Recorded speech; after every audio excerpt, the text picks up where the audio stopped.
നമസ്കാരം. ചലച്ചിത്ര നിർമ്മാതാവ് ജി സുരേഷ് കുമാറിനെതിരെ രൂക്ഷ വിമർശനവുമായി എത്തിയിരിക്കുകയാണ് നടൻ വിനായകൻ. അഭിനേതാക്കൾ സിനിമ നിർമ്മിക്കേണ്ട എന്ന ഭാര്യയോടും മക്കളോടും പോയി പറഞ്ഞാൽ മതി എന്ന താൻ ഒരു സിനിമാ നടനാണെന്നും സിനിമ നിർമ്മിക്കുകയും ഡയറക്ട് ചെയ്യുകയും ഡിസ്ട്രിബ്യൂട്ട് ചെയ്യുകയും പ്രദർശിപ്പിക്കുകയും ചെയ്യുമെന്ന് ഇത് ഇന്ത്യയാണെന്നും വിനായകൻ ഫേസ്ബുക്കിൽ കുറിച്ചു. വിനായകന്റെ കുറിപ്പ് ഇത്തരത്തിലാണ്: സിനിമ തന്റെയും തന്റെ കൂടെ നിൽക്കുന്നവരുടെയും കുടുംബ സ്വത്താണോ മേനക സുരേഷ് കുമാർ? അഭിനേതാക്കൾ സിനിമ നിർമ്മിക്കേണ്ട എന്ന് നിന്റെ ഭാര്യയോടും മകളോടും പോയി പറഞ്ഞാൽ മതി. ഞാനൊരു സിനിമാ നടനാണ്. ഞാൻ സിനിമ നിർമ്മിക്കുകയും ഡയറക്ട് ചെയ്യുകയും ഡിസ്ട്രിബ്യൂട്ട് ചെയ്യുകയും പ്രദർശിപ്പിക്കുകയും ചെയ്യും.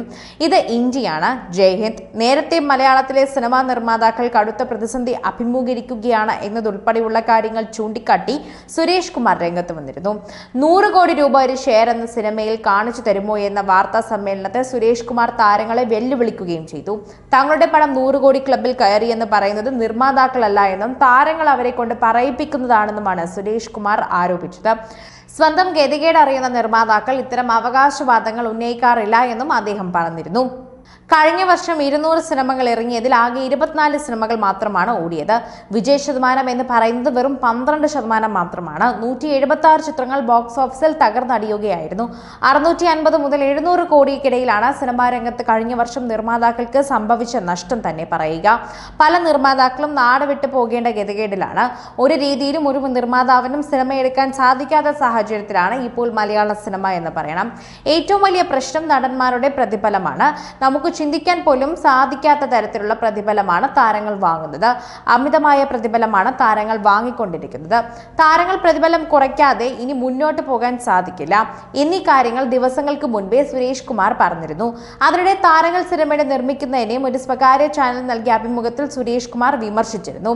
ടോവിനോയെക്കാളും താരമൂല്യമുള്ളത് കീർത്തിക്കാണോ എന്ന വാശിയിൽ പ്രതിഫലം കൂടുതൽ ചോദിച്ചതെന്നുമുള്ള ചോദ്യം ഇപ്പോൾ പലരും മറുപടി നൽകിയിരിക്കുകയാണ് നിർമ്മാതാവ്.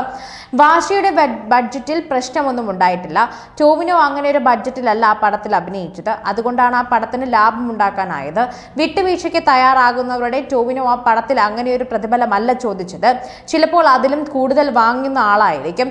മര്യാദക്കാരായ ആർട്ടിസ്റ്റുകളുമുണ്ട്. എല്ലാവരെയും അടച്ചാക്ഷേപിക്കുന്നില്ല. പക്ഷെ പലരും വാങ്ങിക്കുന്നത് കൂടുതലാണെന്ന് സുരേഷ് കുമാർ വ്യക്തമാക്കി.